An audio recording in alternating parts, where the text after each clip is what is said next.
little bit lower. Maybe saved him, maybe didn't, either way. Yeah, and he gets given the bottle by Saberlight to go refill it. Once again, oh, woo! Damn, that damage. With a TP from Supreme. 2 seconds till the tether is back up. They need the distance to make sure Insania gets that long jump away. Ooh, nice by Era.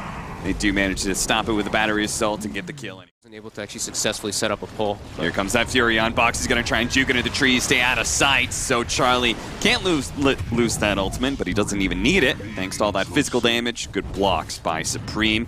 Toss back here into the LSA. Very nicely comboed. Unfortunately, Koifa's out of mana, so they're just going to have to go for the attacks, but it is enough. Era died. Or her. Gonna start building into the Yule Scepter. Here comes that first ult from Charlie that gets the kill on Insania. And I feel like they're just gonna have to settle for that kill. They didn't want it. They wanted something much grander, but sadly, this is all they're gonna get. I'm very surprised how poor they went after like lanes. Just because of a couple rotations. He's got nice body blocks. This was an optimistic play. And it would have been cool. Okay, they actually maybe... No, they're not going to be able to get anything out of this. Unless the Orchid comes out. No, immediately breaks down the tree. So yeah, a pretty optimistic play from NinjasInPyjamas. It would have been really sick if they pulled off a swap into instant lasso. But now, they're going to be caught in a really nasty situation. Supreme knows it too. He just stopped, turned around, and started attacking people because they relocate from the side. It looks like they're going to be able to get the pounce onto the Bat Rider here. Charlie playing the in and out game, trying to poke at these heroes, but Mickey is getting so strong off the stats he has stolen. They just didn't have the firepower to be able to truly turn and fight Liquid. I think they have to be thankful that they didn't lose more heroes there. Era actually hook shots in. Era decided to go back in and sacrifice his life for Koifa, and that's because the Wrath of Nature is up, as is the Eclipse with the neutral creeps. They actually tank up both of the Eclipses there. A very minimum amount of hero damage being done by either side with those two spells. Nice planning of the GG branch to be able to block out that little hole, but he is still going to be found here inside the trees. He does another play here, but he has no TP, so he's going to have to Quelling Blade through, but eventually there is going to be a dead end. You're Slark in a pretty good matchup, core-to-core matchup. Yeah. This one's going to be a lot on you. And it kind of looks like a nice hook shot there from Era. Going to be able to find the initiation onto Boxy. Flame Break into the Cogs push is a cute little combo that guarantees a bit of extra.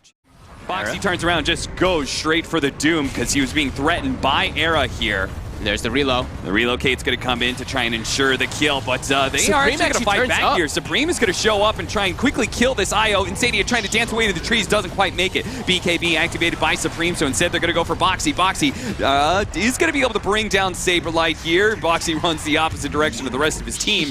They all retreat down as he runs up. They're going to go still hitting the trees. Yes, look at that. Supreme doesn't have his BKB anymore. They still have the double damage onto Luna. The Orchid goes out onto him. Yule Scepter is going to quickly remove that. Now he starts getting off some of those spells, throws out the Laguna Blade, threatening, and he managed to get away. No, the last bounce does manage to kill him, but still a big win for Liquid as they clean up on that team. All right. He's going to be able to see this rotation coming from Liquid. Doesn't have the mana. He could pop the stick charge and try and hook shot away if he really wants to. He's got the hook shot up now, but isn't even going to try. I think he maybe could have just...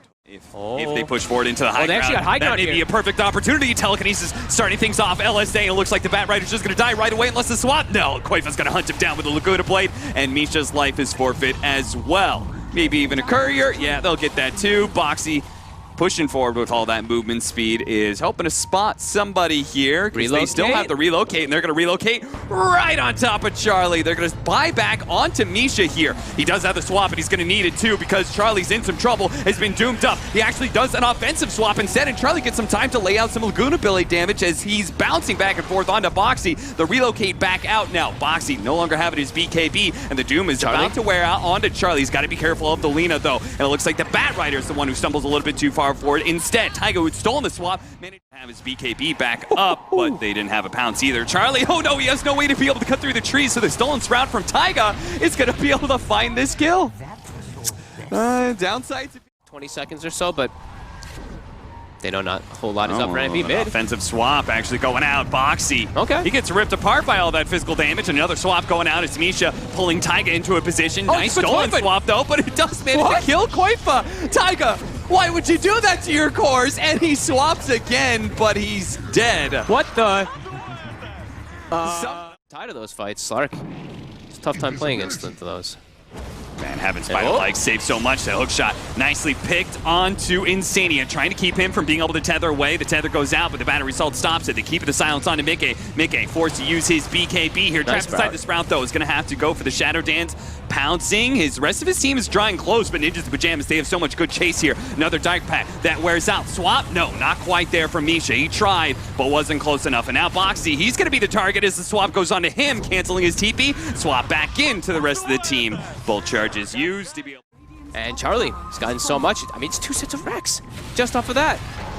Mickey, he's going to come in from behind, see if he can kind of sandwich the team. Relocate out is going to be able to save Koifa here, but Taiga is going to be left behind, and Mickey's trying to build up that damage on a Supreme, who activates his BKB. The buyback coming out from Taiga does steal a Lucent Beam. They're just trying to slow down Supreme as much as possible. Scotty's doing really good work. They did manage to can the Slark while the Dark Pact is down, chaining up the stunts. They need a little bit more. Mickey tries to jump away, but he's dead. Caught by the wrath of nature. Boxy eliminates Batrider, who does not have that buyback, but without their damage of the Slark, can they actually win the rest of this fight? Boxy going in with the Doom, but Supreme standing tall. Laguna Blade's going to lay out him, and he does fall. A dieback for him. Liquid do manage to appropriately target him down, but it's going to cost them so much as Koifa is going to be slowed to a crawl here.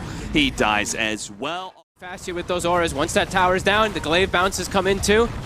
I'm pretty sure Liquid just gets Mega Creeps here. Buyback from Boxy, but going to be able to push him back into the rest of the team, chaining up with the missile. Nicely stun relocate out. What? It actually does save him. And Boxy with a Centaur stun did so much work there, but he is going to be able to get away. But the buildings are still in trouble, and Koifa has to quickly run back into the lane, trying to slow down Charlie as much as possible. Here comes Taiga, jumps in, immediately telekinesis into the Fate Bolt, but Charlie's just focusing on these buildings. Just get the Mega Creeps. It's just the range racks left, and he quickly gets it. NinjasInPyjamas, they're going to be losing heroes here, as they're probably going to lose the Luna twice, but it's Mega Creeps. It's Mega Creeps at 31 minutes in. Liquid, if they're going to all of Liquid, this is going to be a 5-man fight that they could potentially lose. The bounce back of the Lotus Orb does quickly stun up Nisha. A lot of damage on Boxy there. Mickey's right in the middle of all this, and when he does get lassoed up, trying to get the save from Insania. He's going to clip, but he's taking too much damage. The Slark gets blown up, and now there's no buyback from any of these heroes,